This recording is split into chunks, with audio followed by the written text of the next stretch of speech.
أعوذ بالله من الشيطان الرجيم بسم الله الرحمن الرحيم رب اشرح لي صدري ويسر لي أمري واحلل عقدة من لساني يفقهوا قولي ربي زدني علما ربي زدني علما ربي زدني علما وارزقوني فهما என்ற நபி மூசா அலைஹிஸ்ஸலாம் அவர்களின் அற்புதமான துவாவை கொண்டு என்னுடைய பயணத்தை தொடங்குறேன். அஸ்ஸலாமு அலைக்கும் வரஹ்மத்துல்லாஹி வபரகாத்துஹு. ஹதீஸ் கிரந்த தொகுப்பில் முதல் தரத்தில் இருக்கிறது நம்ம எல்லாருக்கும் தெரிஞ்ச சஹீஹுல் புகாரி ஹதீஸ் கிரந்தம் தான். சஹீஹுல் புகாரி ஹதீஸ் கிரந்தத்தை நம்ம எல்லாத்துக்கும் தெரிஞ்ச அளவுக்கு அதை எழுதிய இமாம் புகாரி ரஹிமஹுல்லா அவர்களையும் அவர்களின் வாழ்க்கை வரலாறு பற்றியும் தெரியுமான்னு தெரியல. அவங்கள பற்றி தெரிஞ்சுக்க வேண்டியதும் நம்மளுடைய குழந்தைங்களுக்கு அவங்கள பற்றி எடுத்து சொல்ல வேண்டியதும் நம்மளுடைய கடமை. வாங்க இந்த தொகுப்பில் அவங்கள பற்றி சில விஷயங்கள் தெரிஞ்சுக்கலாம். இமாம் புகாரி ரஹிமஹுல்லா அவர்கள் முன்னாள் ரஷ்ய குடியரசுகளில் ஒன்றான உஸ்பெகிஸ்தான் நாட்டில் புகாரா என்னும் ஊரில் ஹிஜ்ரி 194 ஆண்டு ஷவ்வல் மாதம் 13ஆம் நாள் வெள்ளிக்கிழமை இரவு பிறந்தாங்க. இமாம் புகாரி ரஹிமஹுல்லா அவர்களுடைய முழு பெயர் அபு அப்துல்லாஹ் முஹம்மது பின் இஸ்மாயில் பின் இப்ராஹிம் பின் முஹீரா. இமாம் அவர்களுடைய இயற்பெயர் முஹம்மது அப்படிங்கிறது தான். அவர்களுடைய தந்தையார் பெயர் இஸ்மாயில் ரஹிமஹுல்லா. தந்தை இஸ்மாயில் ரஹிமஹுல்லா அவங்களும் மிக பெரும் ஹதீஸ் அறிஞராகவும் அறிவிப்பாளராகவும் இருந்திருக்காங்க. இமாம் புகாரி ரஹிமஹுல்லா அவங்க தன்னுடைய இளம் பருவத்திலேயே கல்வி கற்பதில் மிகுந்த ஈடுபாடு கொண்டிருந்தாங்க. சின்ன வயசுலேயே திருக்குரானை முழுவதுமாக மனப்பாடம் பண்ணியிருந்தாங்க. அது மட்டும் இல்லாமல் அன்னைக்கு பிரபலமாக இருந்த மார்க்க அறிஞர்களோட ஹதீஸ் தொகுப்புகள், சட்டப்பதிவுகள் இது எல்லாத்தையுமே மனப்பாடம் பண்ணியிருந்தாங்க. கூர்மையான அறிவும் துல்லியமான நினைவாற்றலும் கைதேர்ந்த புலமையும் பெற்றிருந்த இமாம் புகாரி ரஹிமஹுல்லா தன்னுடைய இளம் பருவத்திலேயே தன்னுடைய ஆசிரியருக்கே திருத்தம் தர்ற அளவுக்கு திறமையான மாணவராக இருந்தாங்க. தொடக்கத்தில் உள்ளூர் பாடசாலைகளில் மட்டுமே கல்வி பயின்றுட்டு இருந்த இமாம் புகாரி ரஹிமஹுல்லா அவங்க கல்வியை தேடி பின்னர் அயல் நாடுகளுக்கும் போனாங்க. தன்னுடைய 16வது வயதில், அதாவது ஹிஜ்ரி 210ஆம் ஆண்டு தன்னுடைய கல்வி பயணத்தை ஆரம்பித்தாங்க. அவங்க பயணம் போன மிக முக்கிய நாடுகள் ஈரான் வடகிழக்கு பகுதியில் இருக்க மாகாணமான குராசான், ஈராக்கில் இருக்கிற பஸ்ரா, கூஃபா, பாக்தாத், அப்புறம் மக்கா, மதீனா, ஷாம், அல் ஜசீரா, எகிப்து, இங்கே எல்லாமே தன்னுடைய கல்வி பயணத்தை விரிவுபடுத்தினாங்க. இப்படி உள்ளூர்லேயும் வெளியூர்லேயும் ஏராளமான அறிஞர்கள்ட்ட பாடம் பயின்ற இமாம் புகாரி ரஹிமஹுல்லா அவர்கள் நபிமொழி அறிஞர்களில் 1080 பேர்களிடமிருந்து ஹதீஸ்களை எழுதி பதிவு செஞ்சதா அவங்களே தெரிவிச்சிருக்காங்க.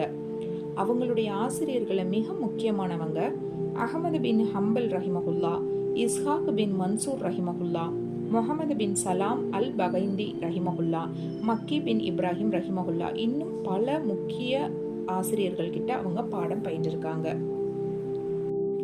இமாம் புகாரி ரஹிமஹுல்லா அவங்க நபிமொழித்துறை மட்டுமில்லாமல் இன்னும் பல்வேறு கலைகளில் தேர்ச்சி பெற்றிருந்தாங்க. அதில் சில இதை பார்க்கலாம்.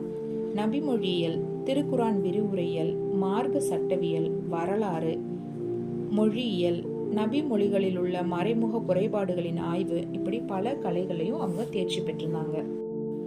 இமாம் புகாரி ரஹிமஹுல்லா அவங்க தான் முறையான கல்வியை தரமான முறையில் கற்றது மட்டுமல்லாமல் அதை பிறருக்கு கற்றுக் கொடுக்குற பணியிலையும் ஈடுபட்டாங்க. அவங்க போகிற ஊர்களிலெல்லாம் ஹதீஸ் வகுப்புகளை ஏற்பாடு செஞ்சு தான் கற்ற நபிமொழிகளை மற்றவங்களுக்கும் சொல்லி கொடுத்தாங்க. நபிமொழி அறிஞர்கள், சட்ட வல்லுநர்கள் உள்ளிட்ட மிக முக்கியமான சான்றோர்களால் அவங்களுடைய வகுப்பு எப்பொழுதும் நிரம்பி வழியுமா. ஒரு முறை பாக்தாத்தில் இமாம் புகாரி ரஹிமஹுல்லா அவங்க வகுப்படுத்திக்கிட்டு இருக்கும்போது அந்த சபையில் ஆயிரக்கணக்கானோர் குழுமி இருந்ததா அவங்களுடைய மாணவர்களில் ஒருவரான சாலிஹ் பின் முகமது ஜசரா ரஹிமஹுல்லா அவங்க குறிப்பிடுறாங்க. இமாம் புகாரி ரஹிமஹுல்லா அவர்களுடைய மிக முக்கியமான நூலாசிரியர்கள் சிலரை பார்க்கலாம். முஸ்லிம் பின் அல் ஹஜ்ஜாஜ் ரஹிமஹுல்லா, சஹீஹுல் முஸ்லிமுடைய நூலாசிரியர் இவர்தான். முகமது பின் ஈசா அத்-திர்மிதி ரஹிமஹுல்லா, ஜாமியுத் திர்மிதியுடைய நூலாசிரியர். முகமது பின் இஸ்ஹாக் பின் ஹுசைமா ரஹிமஹுல்லா, சஹீஹ் இப்னு ஹுசைமாவுடைய நூலாசிரியர். இன்னும் பல நூல்களை எழுதின ஆசிரியர்கள் நம்ம இமாம் புகாரி ரஹிமஹுல்லா அவங்களுடைய மாணவர்களாக இருந்திருக்காங்க. இமாம் அவர்கள் தன்னுடைய 18வது வயசுலேயே நூல் எழுதும் பணியை தொடங்கிட்டாங்க. அந்த வயசுலேயே நபித்தோழர்கள் மற்றும் தாபியுக்கள் வழங்கிய தீர்ப்புகளை எல்லாம் திரட்டி தொகுத்திருக்காங்க. அதே மாதிரி மிக நீண்ட வரலாற்று நூல் ஒன்றையும் அப்பொழுதே எழுதி முடிச்சிருந்தாங்க. அவங்க எழுதின நூட்களில் சில நூட்கள் பார்க்கலாம். அல் ஜாமியு சஹீஹ், இமாம் அவர்களுடைய பிரபல தொகுப்பான இதுதான் சஹீஹுல் புகாரின்னு அறியப்படுது. 16 ஆண்டுகால கடின உழைப்புக்கும் ஆய்வுக்கும் பிறகு பல லட்சம் நபிமொழிகளிலிருந்து தேர்ந்தெடுத்து தொகுக்கப்பட்ட நூல் தான் சஹீஹுல் புகாரி. அதே மாதிரி அத்தாரிக்குல் கபீர், அத்தாரிக்குல் அவ்சத், அத்தாரிகுஸ் சகீர், கிதாபுல் குனா, அல் அதபுல் முஃப்ரத் அப்படின்ற பல நூல்களை, இன்னும் பல நூல்களையும் நம்ம இமாம் அவர்கள் எழுதியிருக்காங்க. இது எல்லாம் அச்சில் ஏறின நூல்கள்.